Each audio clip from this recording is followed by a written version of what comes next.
Okay, so it's been a while since we've done a football club history, and I thought it would be a nice break from all the rugby union content. So we're going up to Scotland for this video, and we're looking at Livingston Football Club. Now, they're founded actually in 1943 as a works team for the Ferranti works, and they are called Ferranti Thistle. So they're based in Edinburgh originally. Now, in order to be able to join the Scottish Football League in 1974, they have to rename themselves Meadowbank Thistle, and they start playing at the Meadowbank Stadium. So they drop the Ferranti from their name, and they're renamed Meadowbank Thistle. Then, because Meadowbank Thistle are struggling a little bit financially, they're at part-time status. The ownership decides to move the team out of Edinburgh and relocate to Livingston and change the name to Livingston Football Club. And there is fan opposition against this, but they relocate to Livingston in 1995, and they've been there ever since. They currently play at the Almond Vale Stadium, which has a current capacity of 9,713. That's been their home in Livingston the entirety of the time they've been there over the last 26 years. But it doesn't take long for them to make the Scottish Premier League. They do that in 2001. However, their stay in the Scottish Premier League it doesn't last particularly long, although they do have a little successful spell. They play in Europe, they finish third, and they win the Scottish League Cup. They get relegated to the Scottish First Division with some slight financial woes in 2006, so there's some financial struggles now at this point.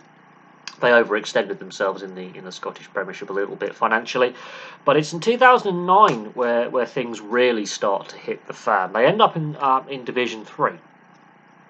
Now let's have a look at how they ended up in Division 3. So in 2007, a few Italians come along and become majority shareholders. That's Angelo Massoni, Tommaso Bruno, Alessandro Di Matta and Tommaso Angelini become the majority owners of Livingston Football Club. Now at the time this is going on, Setanta Sports is struggling financially. And by 2009, Setanta's basically gone belly up, which would have a massive impact on a lot of clubs in Scotland and in England. As a broadcaster, they're unable to meet their broadcasting rights obligations. That broadcaster collapses. There's a lot of money owed, especially to Scottish football. And at this point, Livingston, they don't own their stadium. West Lothian Council owns their stadium, and they haven't paid the fees for the stadium. They owe a debt to West Lothian Council, which has gone unpaid. It eventually drags on to a point, and Tommaso Angelini, Angelo Massoni, Tommaso Bruno and Alessandro Di Matta, they don't want to sell the club for a paltry sum of £25,000. That's all the club's worth when the administrators are called in. That is all the club is worth. They're dragging it out. It goes almost to liquidation until Gordon McDougall and Neil Rankin purchase the club. They avoid liquidation, but they get relegated to the bottom tier of Scottish professional football. So they're relegated to Division 3 in 2009. They would make it back to the top flight in 2018. Now they've also been a runner-up in the Scottish League Cup in 2021. So they're a decent side. But financially off the field, when they were at Meadowbank, they had money issues, and at Livingston, they've had money issues. So this club really doesn't make a lot of money, struggles off the field financially, or has done in the past. But this is an issue with Scottish football across the board. Even Rangers, obviously, famously, at the same period of time, have also had their money issues and also some very dodgy ownership. So it's not just the smaller clubs in Scotland that struggle financially. Even the big clubs have as well. Now, their honours, as I say, they have won the Scottish League Cup in the 2003-2004 season. They finished third in their first season in the Scottish Premiership in 2001-2002. So in the early 2000s, quite a good side, but with that Scottish League Cup run, they have overextended themselves a little bit financially off the field. So they have got some money issues, which leads to the relegation to Division 1 in 2006. But they were runners-up in the Scottish League Cup as well in 2020-2021. So, they got that little bit of success, and potentially this could be a way for them to win more silverware is the Scottish Cup and Scottish League Cup. Now, some of their record victory was an 8-0 against Stranraer in the Scottish League Cup on the 4th of August 2012. That was a record 8-0.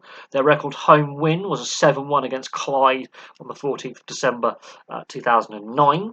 So this is when they're actually really struggling off the field financially. They've been thrown down to the bottom tier of the Scottish Football League, and in that season, with all what's happening off the field, they get a record home win of 7-1. Their most consecutive wins in a season is 9 in the 2016-2017 season. The most goals in a season is 27 by Liam Buchanan in that same 2016-2017 season, and their record home attendance is in their first season in the top flight of 10,112 versus Rangers on the 27th of October 2001. So there's some records. Obviously, that big moment of that nearly going into liquidation, nearly going out of business in 2009, and again, we've regularly discussed this on this channel. We have a thing called the director's test or the fit and proper persons test, and clearly these Italian owners didn't meet that. Let's be honest. So we've seen some pretty shocking ownership in football across Europe, but predominantly in England and Scotland, some really bad ownership. Some really unfit owners have purchased clubs, and in 2007 to 2009, Livingston had a group of such dodgy owners, and now south of the border and here in England, Everton have this potential takeover by 777 Partnership. There's suspicions that, hey, they may not be the best people to purchase the club, considering that one of them has a conviction for drug smuggling. So, yeah, there are a lot of questions about football club ownership and who should and shouldn't own clubs and will they meet certain criteria. Livingston is one of those clubs that has had bad ownership in its past. So there we go. There's a brief history of Livingston Football Club. Thank you very much for watching. Please place your thoughts in the comments section below, and I will have some more content for you very, very soon.